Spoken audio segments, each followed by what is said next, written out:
كما يحب ربنا ويرضى. أشهد أن لا إله إلا الله وحده لا شريك له، وأشهد أن محمدا عبده ورسوله صلى الله وسلم عليه وعلى آله وصحبه أجمعين. قال الله تعالى في القرآن الكريم: يا أيها الذين آمنوا اتقوا الله حق تقاته ولا تموتن إلا وأنتم مسلمون. أما بعد. معاشر المسlimin, ikhwani wa akhwati fillah, rahimani wa rahimakumullah. Kembali kita bersyukur kepada Allah Azza wa Jalla atas seluruh nikmat karunia yang telah Allah Subhanahu wa taala limpahkan kepada kita semua, sehingga dengan nikmat itu kita masih bisa untuk menjalankan kegiatan kita dalam kehidupan kita sehari-hari, terutama kewajiban kita menjalankan perintah-perintah Allah, baik yang hukumnya wajib maupun yang sunnah, serta meninggalkan larangan Allah, baik yang hukumnya haram dan juga sesuatu yang dimakruhkan. Ma'asyiral muslimin yang Allah muliakan, salawat dan salam kepada Rasul sallallahu alaihi wasallam. Baik, kita kembali melanjutkan pengajian kita masih pada kitab Lum'atul I'tiqad, Syarhul Lum'atil I'tiqad Al-Hadi ila Sabilir Rasyad. Syarah dari kitab Lum'ah Al-I'tiqadnya Al-Imam Ibnu Qudamah, disyarah oleh Syekh Ibnu Utsaimin rahimani wa rahimakumullahu ajma'in. Baik. Pada pertemuan yang lalu kita telah menjelaskan tentang huququs sahabah, hak-hak daripada para sahabat. Nah, ada 3 minimal, Pak ya. Ada yang masih ingat, Pak? Yang 3 itu? Ya. Yang pertama apa, Bang? Mencintai mereka, mahabbatuhum bil qalb, mencintai mereka dengan hati, wasana alaihim bil lisan, memuji mereka dengan lisan-lisan kita, bima asdauhu minal ma'ruf wal ihsan, dari apa yang telah mereka lakukan dari perbuatan baik ya dan perbuatan ma'ruf. Kemudian yang kedua apa, Bang? Mas? Iya, mengucapkan doa rahmat bagi mereka, rahimahumullah, kan gitu. Kemudian memohonkan ampunan bagi mereka, sebagaimana firman Allah kemarin dalam surah Al-Hasyr ayat 10. Nah, kemudian yang terakhir apa, Mas? Iya, al-kufu an musawihim, kita berhenti tidak menyebutkan keburukan-keburukan mereka. Jadi kalau seandainya ada kesalahan mereka, jangan kita framing gitu ya. Jangan kita gembos-gemboskan kesalahan para sahabat, karena kesalahan mereka muncul dari ijtihad, dan ijtihadnya para sahabat kesalahannya dimaafkan oleh Allah karena mereka adalah para mujtahid. Baik, sekarang kita masuk kepada pembahasan yang berikutnya. Qala al-musannif rahimahullahu taala, ini masih terkait dengan para sahabat ya. Qala al-musannif rahimahullah, berkata penulis yakni Imam Ibnu Qudamah rahimahullah, wa qala an-nabiy sallallahu alaihi wasallam, telah bersabda Rasulullah sallallahu alaihi wasallam, la tasubbu ashabi fa inna ahadakum law anfaqa mithla uhudin dhahaban ma balagha mudda ahadihim wala nasifahu. Hadis ini sahih ya, riwayat Imam Muslim dalam sahihnya. Rasulullah bersabda, la tasubbu ashabi, jangan kalian mencaci sahabat-sahabatku. Lihat di sini dalam bentuk jamak, artinya semua sahabat, gitu. Tidak hanya 1-2. Kalau Syiah kan 1-2 saja yang mereka tidak caci. Nah, namun Nabi mengatakan dalam bentuk jamak di sini, la tasubbu ashabi fa inna ahadakum, maka sesungguhnya salah seorang di antara kalian, lau anfaqa, kalau berinfak, misla uhudin zahaban, seperti sebuah gunung Uhud dari emas. Ma balagha mudda ahadin, tidak akan mencapai pahala dari infak mereka walaupun mereka berinfak ya 1 mud dari makanan ini ya. Wala nasifahu, dan juga tidak separohnya. Jadi pahala sahabat itu tidak bisa kita capai walaupun kita berimpak 1 ya gunung Uhud emas, maka Rasul mengatakan tidak akan mampu mencapai pahala dari infak mereka walaupun mereka bersedekah ya 1 mud. 1 mud itu Pak 1 genggaman ini ya dari makanan atau setengahnya gitu ya. Maka jangan celah mereka gitu, karena ketakwaan para sahabat itu di atas kita. Baik, sekarang kita masuk penjelasan dari Syekh Ibnu Utsaimin rahimahullahu taala. Ya, ayo.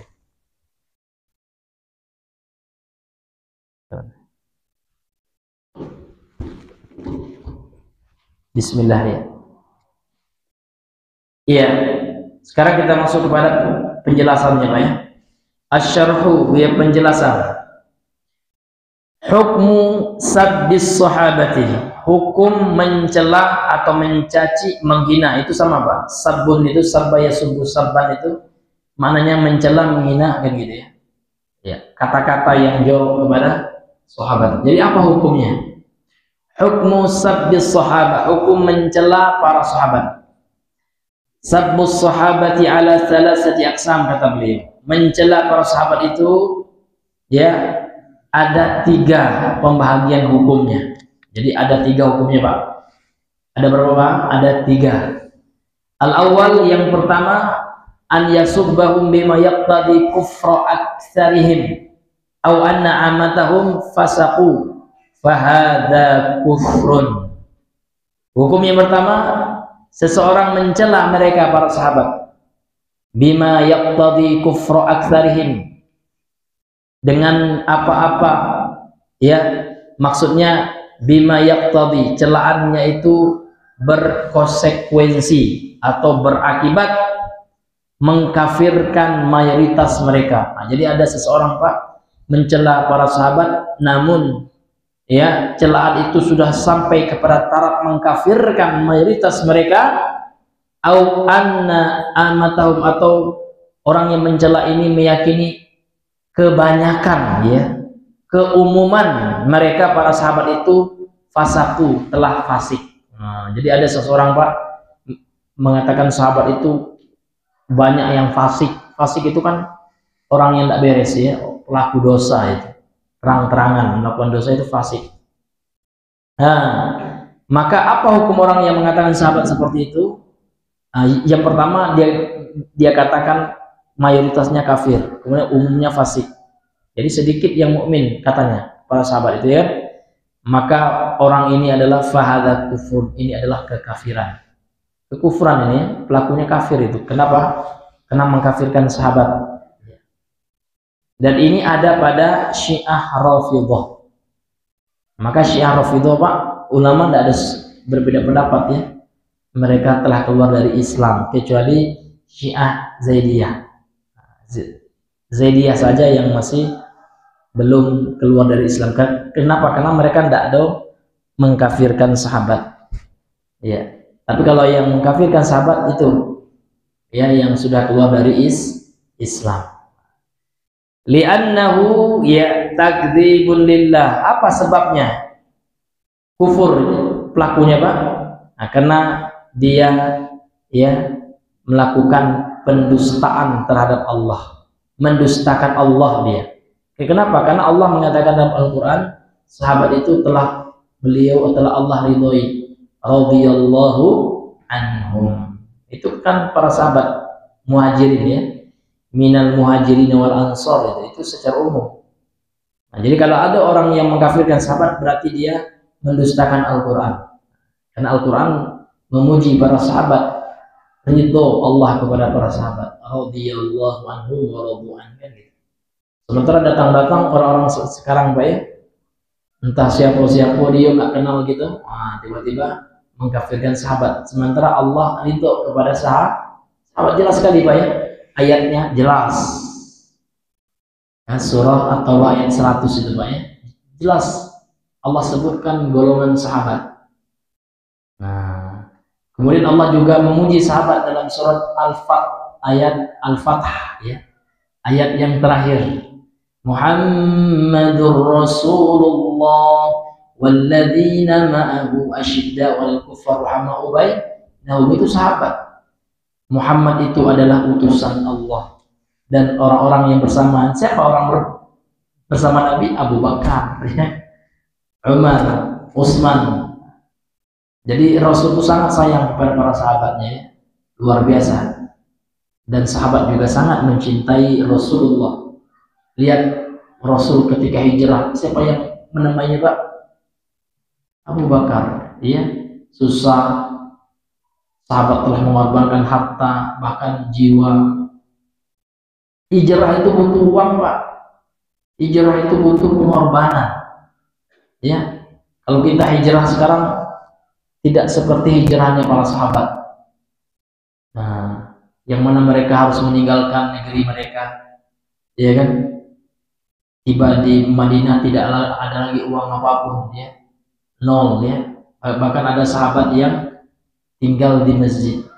Nah, tidak punya pekerjaan ada juga, ya, yang disebut dengan istilah siapa? Ahlus Suffah itu. Jadi Nabi tidak ada bilang pemalas itu, tidak ada. Ya. Karena Nabi paham, ya ada memang orang itu yang terbatas dalam masalah ekonomi, dan Nabi mencintai Pak. Jadi Nabi ini mencintai orang-orang miskin. Nah, itu Nabi Shallallahu Alaihi Wasallam. Bahkan Nabi melarang. Kenapa Nabi itu melarang makan muttaqian, menyandar itu Pak? Ya, karena itu makannya para raja. Bahkan Nabi pernah berdoa, Allahumma ahyini abdan, ya, ya Allah hidupkan aku ini sebagai hamba-Mu, ya kan? Wa ajlisu kama jalasa abdu, kata beliau, dan saya ini duduk ketika makan itu sebagaimana para budak duduk. Subhanallah, luar biasa hati beliau.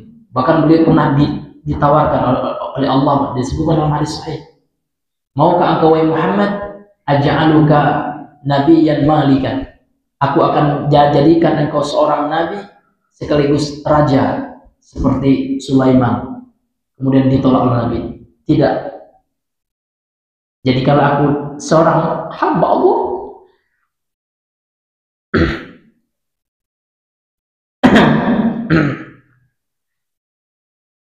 jadi beliau menolak tawaran Allah Pak ya. Kata beliau, jadi kalau aku seorang nabi dan seorang budak,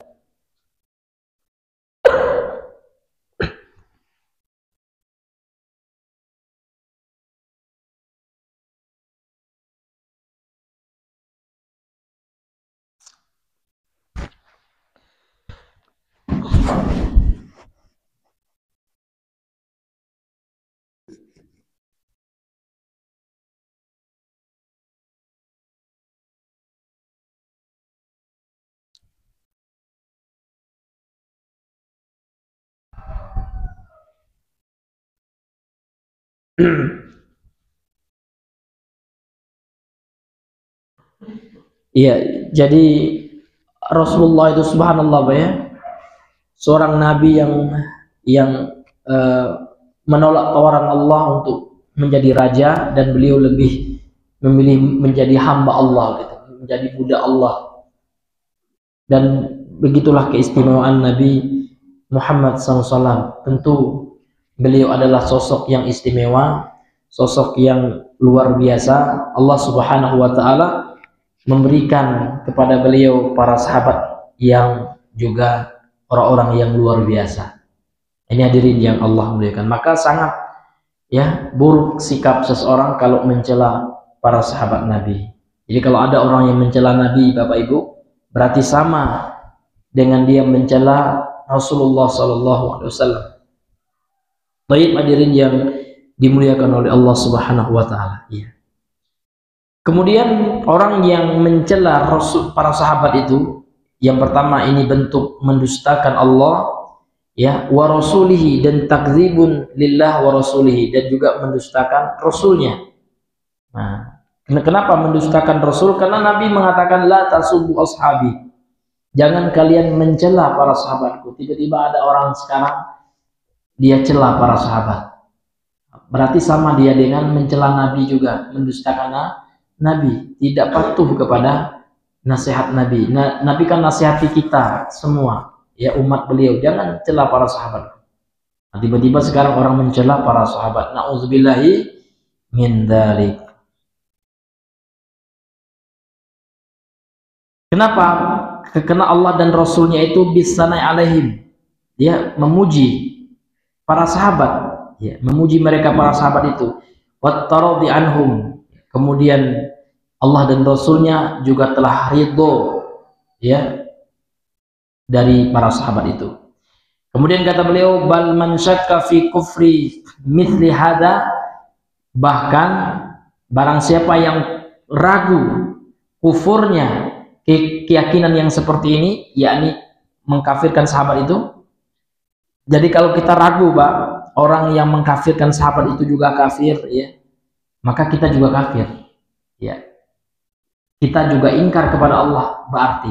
Makanya dikatakan oleh beliau di sini, fa inna kufrahu muta'ayyinun, karena sesungguhnya kekafirannya itu, Pak, sudah muta'ayyin itu, Pak, sudah sifatnya person, ya, bukan umum.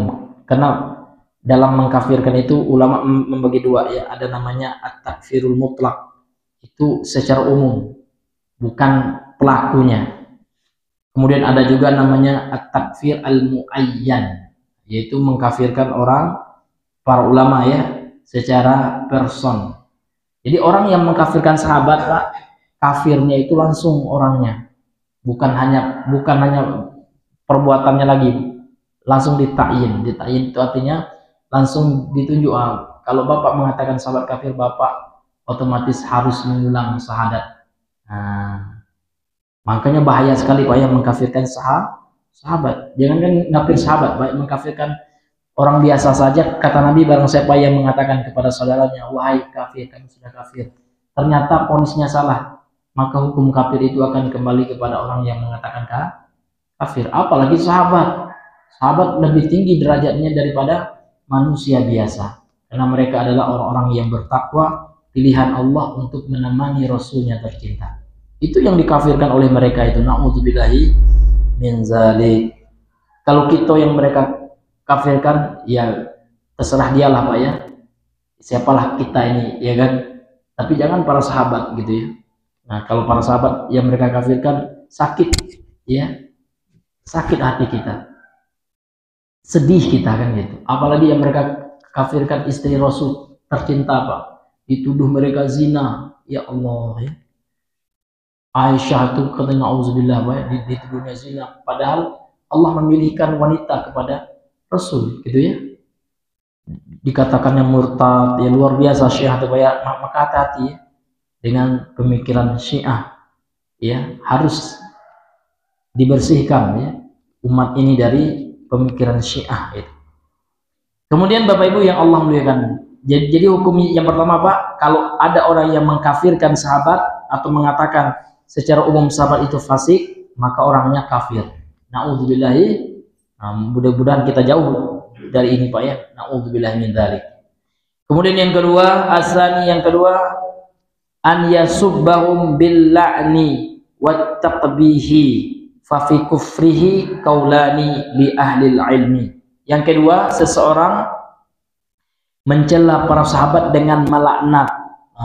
Jadi ada orang yang mengatakan Abu Bakar, na'udzubillah, ya, la'anahullah, misalkan, na'udzubillah, ya. Atau mentakbih itu, Pak, menjelekkan. Takbih itu dari yuqabbihu, ya, menjelek-jelekkan para sahabat, mengatakan Utsman nepotisme, kan ada, Pak, ya, dalam pelajaran SKI dulu, sejarah kebudayaan Islam itu, ya, tentang Utsman, dibilang nepotisme itu kan orang Khawarij itu yang menjelek-jelekkan Utsman supaya orang demon. Awalnya kan demon unjuk rasa, Pak, ke rumah Utsman, tapi ada provokator Jadi demon itu udah ada, Pak. Semenjak zaman dulu sudah ada demon itu. Namun demon itu sudah dilarang oleh para ulama. Karena dia menimbulkan kemudaratan dan bukan cara yang islami, maka ulama mengharamkannya. Sebagaimana yang disebutkan dalam kitab As-Sunnahnya ditulis oleh Ibnu Abi Asim, yaitu salah satu kitab ulama salaf ya yang hidup pada tahun 300-an Hijriah. Nah, beliau menuliskan tentang apa cara menasihati pemimpin. Kalau seandainya kita ingin menasihati pemimpin bukan dengan cara yang demon, yang terjadi ya yang menimpa sahabat Utsman bin Affan yang didemon oleh orang-orang Khawarij. Ya. Awalnya mereka menuntut Utsman kan gitu. Ya, Utsman engkau tidak adil, ya kan? Masa yang kau jadikan gubernur itu dari kalangan engkau sendiri, ya kan? Wah, itu awalnya mereka protes, Pak. Disampaikanlah baik-baik sama Utsman gitu kan. Padahal pas mereka demon itu Utsman lagi baca Al-Quran itu. Nah, bisa kita baca dalam sejarah terbunuhnya sahabat Utsman bin Affan. Sampai mereka tidak cukup sampai di situ, Pak ya. Mereka main kekerasan, mengepung Utsman dan menusuk beliau. Nauzubillahi min dzalik. Jadi Utsman saja, Pak, didemon sama Khawarij ya. Apalagi pemerintah kita yang banyak kekurangannya ya, Utsman saja didemon, Pak, oleh mereka yang berpemahaman Khawarij itu. Apalagi hanya sekelas Pak Prabowo ya kan, yang kesolehannya sangat jauh gitu, ilmu keislamannya sangat dangkal ya, pasti akan ya menjadi bahan celaan orang-orang Khawarij. Itu enak sekali mereka, karena mereka memang suka mencari kesalahan pemerintah. Sahabat saja yang menjadi pemimpin, Pak, tidak selamat dari celaan mereka, apalagi yang di luar para sahabat. Itu bahayanya Khawarij, Pak ya. Makanya para ulama kita menasihati sabar ya, sabar terhadap apa? Terhadap kezoliman pemerintah, sekalipun zolim. Kan itu yang telah disepakati oleh para sahabat dalam kitab-kitab akidah. Kalau kita baca kitab akidah Tahawiyah, Syarhus Sunnah, Usulus Sunnah, semuanya dalam kitab-kitab ulama salaf itu, kita tidak dibolehkan untuk apa? Untuk keluar dari ketaatan pemerintah yang sah, sekalipun zolim.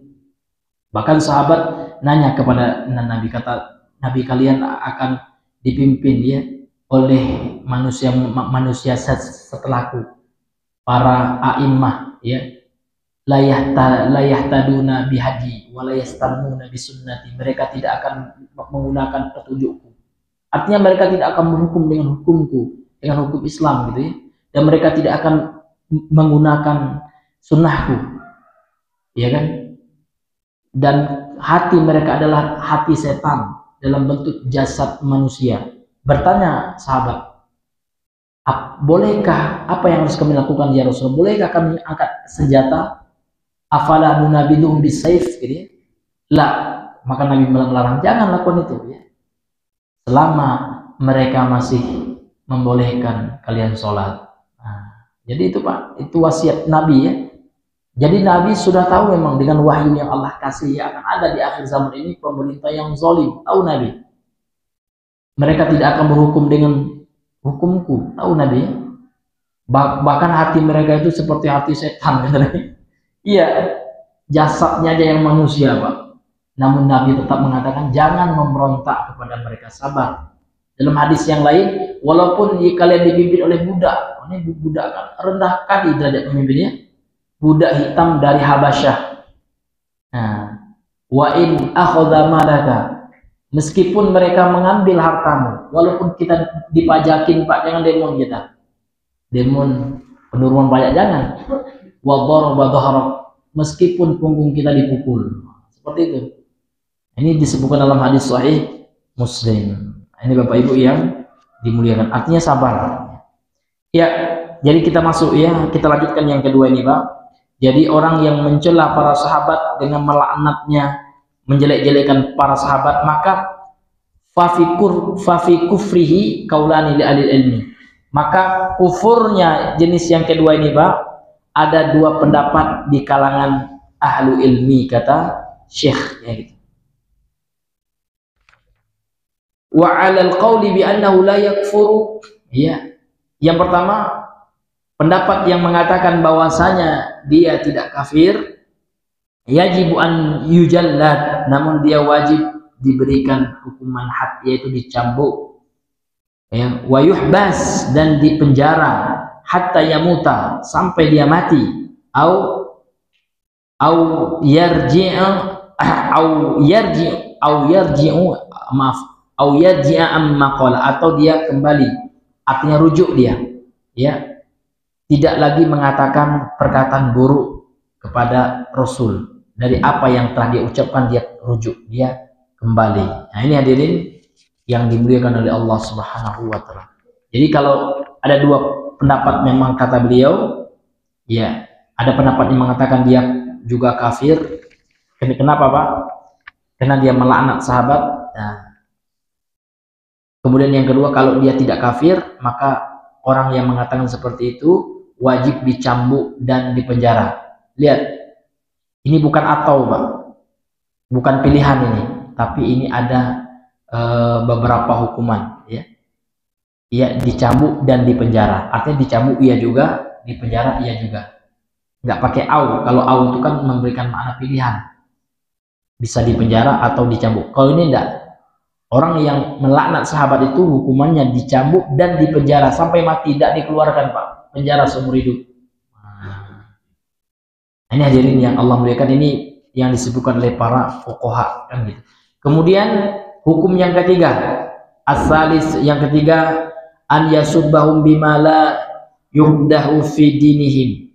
Ada seseorang yang mencela sahabat namun tidak menciderai, melukai, menjatuhkan, ya, merusak agama para sahabat itu. Jadi ada orang yang mencela sahabat, Pak, namun yang dicelanya sahabat dalam masalah pribadi saja, ya, dalam masalah dunia saja, bukan agama sahabat, bukan sahabat dikatakan kafir, fasik. Itu kan agama, menyatu agama ini, ya.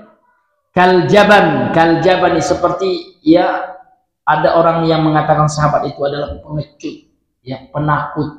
Nah, wal bukhli, dan kikir, ya, pelit. Nah, ya, itu kan bukan terkait agama, Pak, ya. Penakut, pelit, ya, ini terkait dengan pribadinya. Fala yakfur, maka kalau ada yang mengatakan seperti itu, dia tidak kafir. Orang itu tidak kafir, Pak. Walakin yu'azzar, akan tapi dia wajib dita'zir. Dita'zir itu dikucilkan, ya, diasingkan dia. Nah, bima yarda'uhu an dzalik, ya, sehingga takziran itu, pengucilan itu bisa, ya, membuat dia jauh, ya, membuat dia jerah lah gitu, ya, dari perbuatan itu. Dzakara makna dzalika, telah menyebutkan makna hal itu, ya, apa yang beliau sampaikan ini juga telah dibahas oleh Syekhul Islam Ibnu Taimiyah, fi kitab, dalam kitabnya As-Sarimul Maslul, wa nuqila an Ahmada, dan dinukilkan dari Imam Ahmad fi safhati 500 wa 73, ya, qauluhu la yajuzu li ahadin, pada halaman 573, ucapan dari Imam Ahmad, la yajuzu li ahadin, tidak diperbolehkan bagi seorang pun, an yadhkura syai'an min masawihim, menyebutkan sesuatu sedikit pun dari kesalahan, kejelekan mereka para sahabat, wala yat'ana ala ahadin minhum, dan tidak boleh mencela, ya, ta'ana yat'anu ini mencela, Pak, ya, seorang pun dari mereka para sahabat, bi'aibin, dengan sebuah cacat, ya, au naqsin, atau sesuatu yang kurang. Faman fa'ala dzalika, barang siapa yang melakukan hal itu, uddiba, dia diberikan pelajaran adab.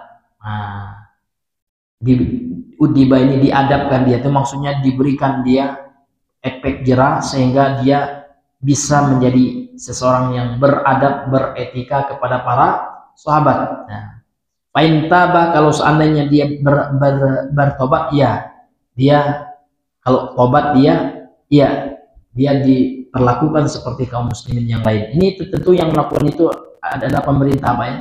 Nah, kalau kita kan belum ada hukumnya gitu. Fa'intaba, ya, wa illa, kalau tidak, ya jullida fil habsi, ya dia dicambuk dalam kurungan. Nah, artinya di sel, dia dalam selnya dicambuk, itu maksudnya.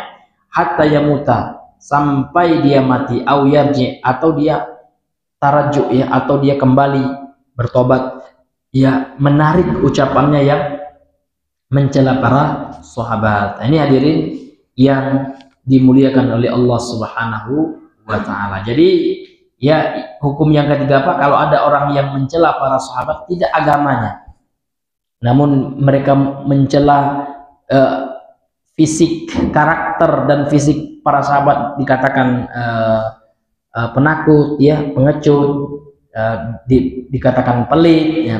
Orangnya tidak kafir, namun dia fasik, ya, karena dia tidak mengkafirkan sahabat, ya, dia tetap meyakini sahabat itu muslim, mukmin gitu ya, tapi ya dia caci para sahabat dari sisi pribadinya atau dari sisi fisiknya. Ada sahabat, ya, dibilangnya buncit, yang perutnya buruk dia, ya, nah ini juga masuk dalam makna ini, Pak ya.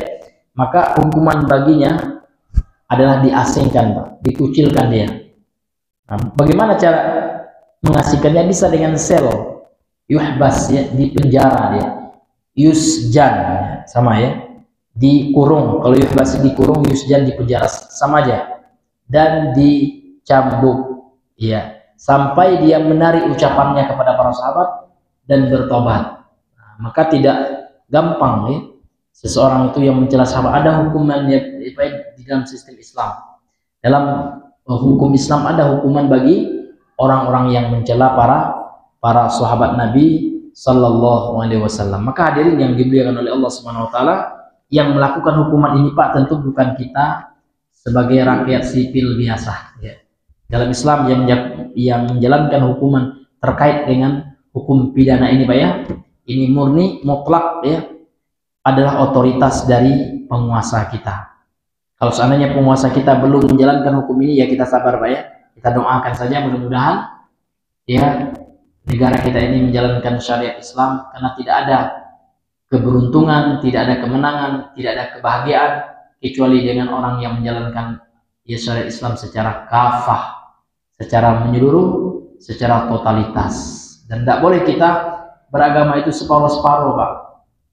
Hanya dari sisi sholatnya saja, sholat iyo, tapi riba iyo juga. Nah, tidak boleh. Karena Allah menyuruh kita, ya ayyuhalladzina amanu dukhulu fis-silmi kafah, masuk ke dalam Islam itu secara keseluruhan. Karena yang suka beragama menurut hawa nafsu itu orang-orang Yahudi, orang-orang Bani Israel, sebagaimana yang Allah kisahkan dalam surah Al-Baqarah, ya.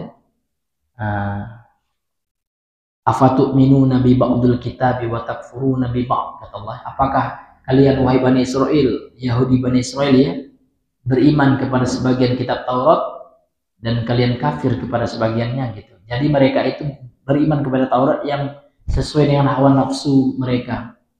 Kalau ada keuntungannya, ya percaya saya.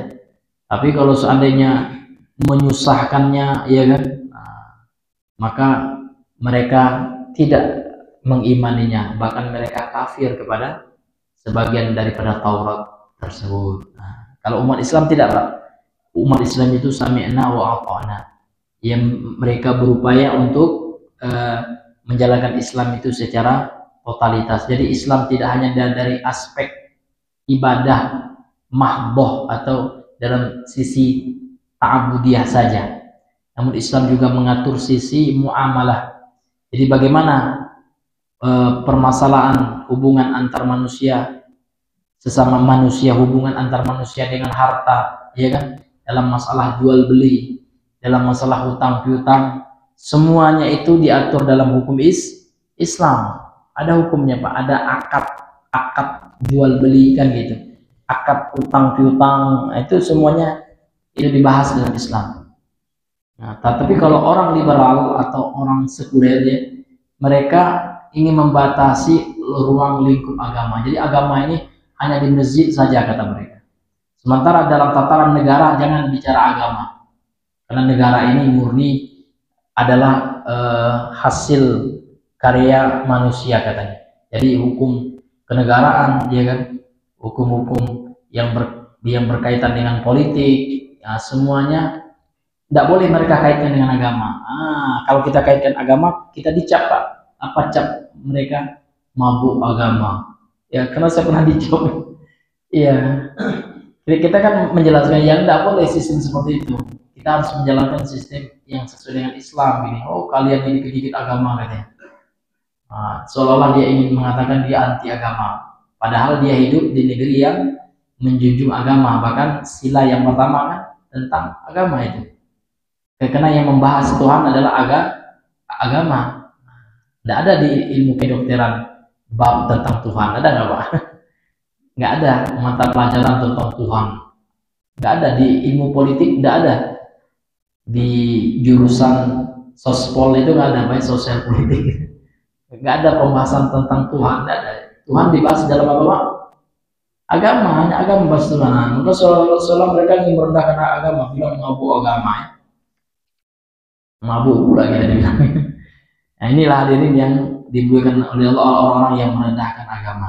Maka untuk itu Pak, kita berusaha ya menjalankan Islam ini secara kafah. Baik. Ya, sebelum jam 6 Pak ya, ada beberapa menit lagi kita lanjutkan. Qala al-musannif rahimahullah. Berkata penulis yaitu Syekh Al-Imam Ibnu Qudamah rahimahullah. Beliau mengatakan di sini wa minas sunnati, dan ya merupakan bagian dari sunnah. Jadi sunnah di sini Pak bukan sunnah dalam ilmu fikih, karena kita bahas akidah. Berarti kalau sunnah di sini Pak ini adalah akidah, dasar daripada akidah Ahlussunnah. Itu maksud sunnah di sini Pak ya. Wa minas sunnati, dan bagian daripada sunnah yakni akidah Ahlussunnah kan gitu. Apa bagian daripada akidah Ahlussunnah itu Bapak Ibu? At-taradi, ridho gitu ya, an azwaji Rasulillah, dari para istri Rasul sallallahu alaihi wasallam, ummahatil mukminin, mereka adalah ibunya orang-orang yang beriman. Jadi istri Nabi itu Pak, ibu kita ya, walaupun bukan satu nasab ya, namun ibu dalam artian ya pendahulu kita orang-orang yang beriman.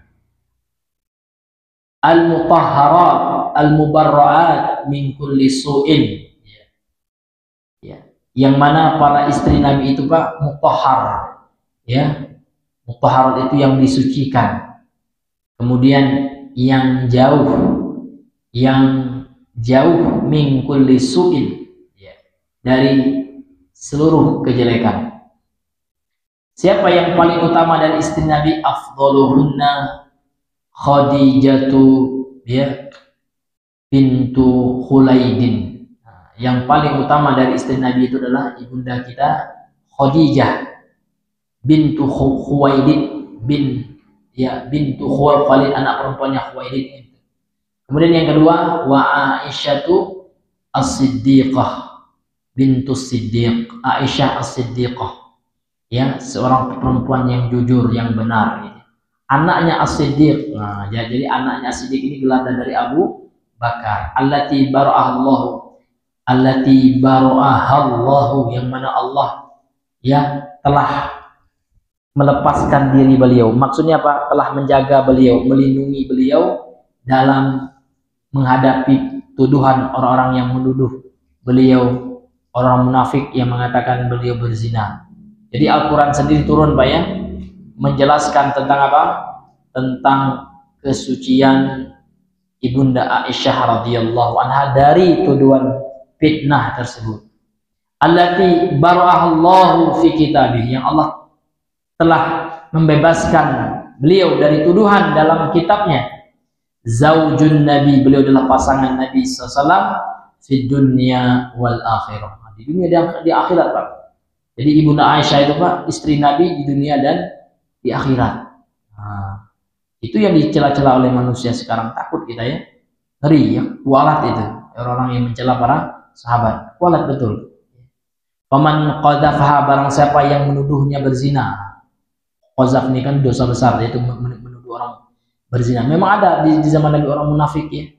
Dan turun ayat yang menjelaskan Aisyah berlepas diri dari tuduhan itu ya. Faman qadzafaha, akan kita bahas sebentar pada pertemuan yang berikutnya Pak ya, ayat Al-Qur'an yang menjelaskan itu. Faman qadzafaha, barang siapa yang menuduhnya berzina, bima bara'allah, ya, dari apa yang telah Allah bebaskan. Allah telah baik, Allah telah bela Ibunda Aisyah dari tuduhan itu dalam Al-Qur'an ya. Faqad kafara billahil azim, maka sungguh dia telah kufur, telah menjadi kafir kepada Allah yang Maha Agung. Jadi kalau ada orang yang menuduh zina Ibunda Aisyah Pak, sementara Al-Quran telah mengatakan beliau terbebas dari tuduhan itu, nah, ini orang Syiah semuanya Pak ya, yang Rafidhahnya maksudnya, itu nuduh itu Pak, memang itu zikirnya Rafidhah, mencaci, menfitnah Ibunda Aisyah itu. Nah, maka dia telah kufur kepada Allah. Kenapa? Karena dia telah mendustakan Al-Quran. Na'udzubillahi min dzalik. Ya, taib ya, karena sudah jam 6 ya. Nanti syarah dan penjelasannya insyaallah kalau Allah mudahkan kita, Allah takdirkan kita bertemu lagi, akan kita bahas pada pertemuan yang berikutnya. Taib hadirin yang Allah muliakan ya, sebelum kita tutup ya, mungkin ada di antara para hadirin wal hadirat sekalian yang ingin bertanya, maka kami persilakan.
Iya, ada Bang? Kalau tidak ada ya kita cukupkan sampai di sini dulu ya. Subhanakallahumma bihamdika asyhadu an la ilaha illa anta astaghfiruka wa atubu ilaik. Assalamualaikum warahmatullahi wabarakatuh.